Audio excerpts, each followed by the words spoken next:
Welcome to Weekend Project. I'm Laura Lynn of the Mom and Pop Quilt Shop, and we're very happy to see you here today. Today we're working on a serged quilt project. We're going to use this machine we don't normally use in the shop unless it's for something special. I did have to bring it out to make some, or take some regular big towels and turn them into hand towels, a bath mat, and face cloths. And this is a fantastic machine for using on those very fray-y fabrics, even some of the polar fleeces and jerseys and stuff like that. You can really get a nice stable seam when you're using your serger. So this is actually a 4-thread machine, but I've only got 3 loaded. I got a gray, a light blue, and a turquoisey sort of color. And I'm just building out a nice quilt top, whether I quilt it up on the long arm or I quilt it up on my regular domestic machine, whatever works for me in the end. But it's a nice handy baby quilt, or even just a nice little picnic table topper to go with your, whatever you got going on. And if you wanted to finish this and not actually quilt it, so you can make it just a flimsy top, you just have to serge all the way around the edge on the outside. And that's what we're going to do once we get our last 2 strips on, okay? So I've just got 4-inch squares of a gray and a burgundy, and I've just been sewing them together like a little checkerboard workout. That's pretty much it. We're doing that. So I got, it'll be 5 pairs of a gray and a burgundy for each row. I've got, I don't know what, 9, 10 here? 2, 4, 6, 8, 9. I got 9 here. This will be 10, and this will be 11. So it'll be a little bit longer or a little bit wider than it is the other direction, because it won't be square. So, but that's just what I cut, and that's what we're going to use. So to load up underneath the machine, there's actually an auto cut or a cutter here. You can turn that, turn it down or flick the switch off or something like that. I don't mind it, so I just leave it on. It doesn't bother me at all. I know how to ride my fabric in through under the foot to make sure I'm not going to cut off too much fabric. I'm not going to go crazy, but that's where it's very handy with some of the other materials, okay? So this is just regular quilting cotton, and we're just going to keep plugging on, okay? And if you are doing certain projects, you want to be able to, like if you're doing dressmaking or clothing making or anything like that, or even bag making, cushions, anything like that, you want to be able to give yourself a tail. When I'm doing piecing like this, you don't really need the tail, okay? But when you are doing other projects, you want to give yourself a tail. So you just want to keep going till you have like that much, and then you start feeding in your other project, okay? And there's a reason why for that. I will show you towards the end, okay? After we get all the way sewn around the outside, okay? But when you're just doing the piecing together of your fabrics, if you're just like trying to build a quilt top, you can just feed in one right after the other, okay? There's a little space in between where you can cut all those threads. Yes, there is 3 threads used, but if you will also notice that serger threads are less expensive than normal quilting cotton threads, because you have to use so much of them, and it's a bit of it's like a poly cotton more to mix than anything else, okay? Some are 100% cotton, but some you'll find just are poly as well, so depending on what you're working with, right? Okay, and again, taking it out, and then you got a nice little cutter right here on the side, or you can take a pair of snips and cut everything apart. I don't want any of the tails because I don't want them getting stuck in my seams as I'm going from putting the rows on together. So I'm just going to make sure that they are nice and clipped. The reason why you want to give yourself a bit of a tail is so you can take those threads and weave it back through underneath, and that holds it from splitting. But since we're going to take this, split it, and sew it again, they're not going to go anywhere, okay? I have one of my customers, when I first started long arming, she brought me her first quilt. She was just a local here, and she serged it all, and I was like, wow, that's amazing. I've never seen a serged back to a quilt before. This is like fantastic. And she used some really bright vibrant threads against a white background, and you never saw any of a wayward thread at all, no little spidery red or a blue or anything like that, because they were all tucked away completely. She never had to worry about anything showing through onto the white. It was, and that's what she said to me. I didn't want to have to worry about all the little threads, so I serged it. I was like, hey, you're thinking there, girl. You're thinking there. So that was a few years ago. And she's brought 7 or 8 since.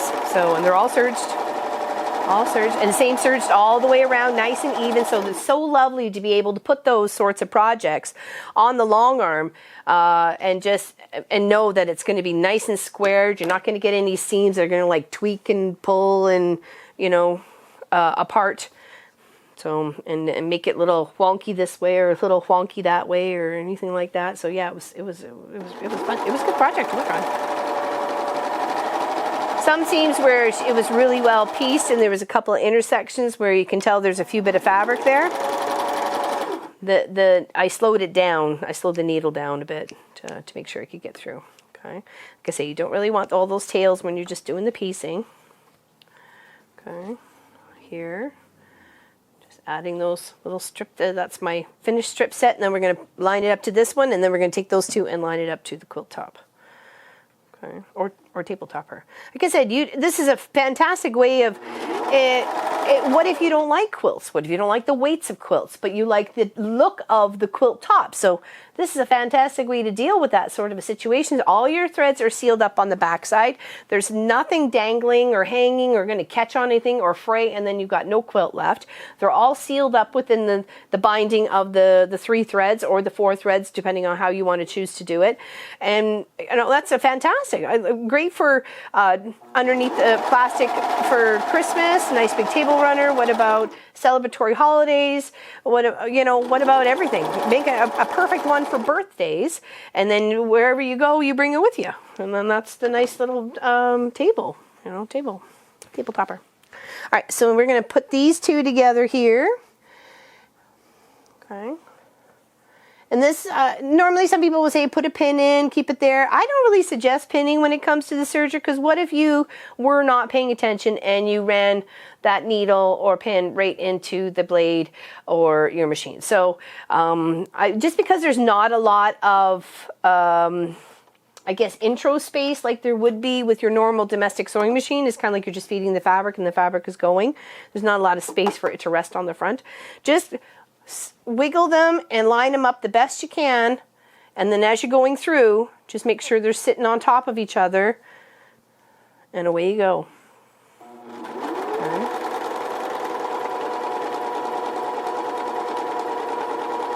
I try to make sure one seam is laying one way and one seam is the other, so I'm not ending up with 4 bits of fabric on one side of the block. I'm having it split between the block and the seam. Okay.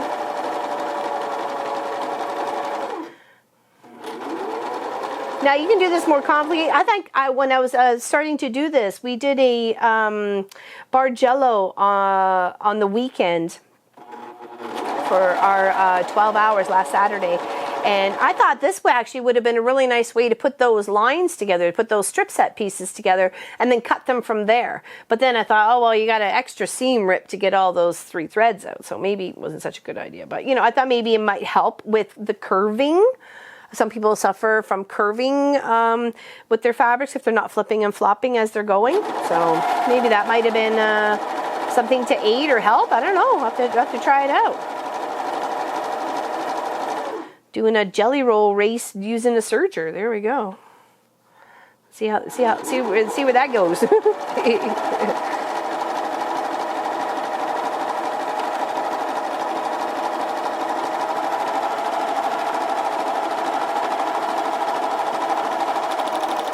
And you always want to continue to feed when you're done. You want to continue to feed until you get yourself a nice tail. Okay, don't ever just stop here and cut, or you got to rethread your machine, and you're gonna have sad face. You're gonna have a really sad. They're not the easiest things to rethread, let me tell you. Even with some of the new machines where you can hook your threads together and then just hit a knob and then pull them all the way through, sometimes those little knots get caught and it breaks and stuff like that. So it is a good lesson to learn how to do it, but it is a game of patience. Just have them if you go to attempt it. Make sure you got your good old cup of coffee or a cup of tea or even a glass of wine. All right, so now we're going to take those two that we just sewed together, okay? Just like that. Beautiful little tight and snug seams there. And we're going to sew them to our other little 9-pack here, and that's going to give us 11 by 10. Okay, and that's a good size. For, you can add a nice little border. I've got some gray fabric here. I may add a border. I may not. I think I'm just going to still seal it up all the way around just in case. It's not going to affect if I add a border or not, okay? And then again, you just want to feed in as you're going, keeping things nice and straight.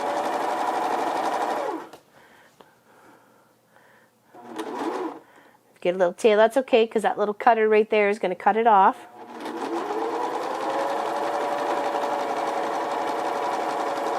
And what it's doing, it's actually looping the threads. Like the darker blue one here, the teal one, is actually stitching along the right outside edge here. And then I've got the light blue and the gray looping and meeting on the outside edge, keeping everything nice and sealed up. Okay. And sergers are a fantastic machine. They're not, some can be really, really expensive. But you don't want a cheap, really inferior product. You want to be able to, especially if this is what you want to do, you want to maybe do clothing and you know, upholstery, or not upholstery, but homemade custom cushions and curtains and stuff like that.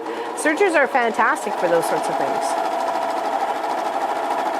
Because some of those fabrics you're making cushions out of or curtains out of, it is fray all to cray, let me tell you. And once you seal those up and you're like, oh, thank goodness, because some are pretty nasty. They're beautiful fabrics usually, but they just fray like crazy. All right, again, making sure we're feeding well past. Okay, there we go. And there's our cute little, you know, picnic table topper, whatever you want to use it for. Oops, a little arm there. Okay. And everything is all sealed up all the way around. And then you could just do a whole little zippy-doo-dah all the way and seal all the edges up and cut all these off. I still haven't decided if I was going to put a border on. I'm still trying to think about that. But I will show you an example right here of a bit of the towel. See, this is a bit of the towel that was left over. And as you can tell, it is very, very free. Okay, very free. So when you go and load this into the machine, because it's thick and it's extra thick, you can see right here how extra thick it is. You want to make sure you're lifting your foot up. Okay, to set it right where those feed dogs, you can feel the feed dogs. The feed dogs on a serger are like 2-3 times as big as the feed dogs on your regular domestic sewing machine. So you just want to get it right under, just a little tippity tip right there, and then close it, and that's now has a grip on it. That bottom foot, the feed dog has a grip on it, and you're going to slowly push down on the pedal and get it to start. It's also going to cut if it's ragged along the side edge here and seal up all at the same time, okay? And of course I chose matching thread to go with my customers' towels. If it's really thick, you want to maybe slow down a little bit, give it some time to be able to, the machine to process. And again, with every project, come past, well past, give it a tail, okay? And that just seals that up so beautifully, okay? And then here's another example with that black micro polar fleece that Munchkin and I were working on the weekend. It's got a bit of stretch to one side and a nap to the other. This is where you can, you know, put the stretchy sides together and be able to make something like a neck scarf or, you know, a stretchy bag or anything like that. Again, putting the two sides together, and because we got two, I'd say not thick fabrics, but they're thicker than just a normal cotton, lifting the foot, hooking with the feed dogs underneath, and then feeding through. And of course that will seal up and trim. You can see it's giving it a little tail there and even it up.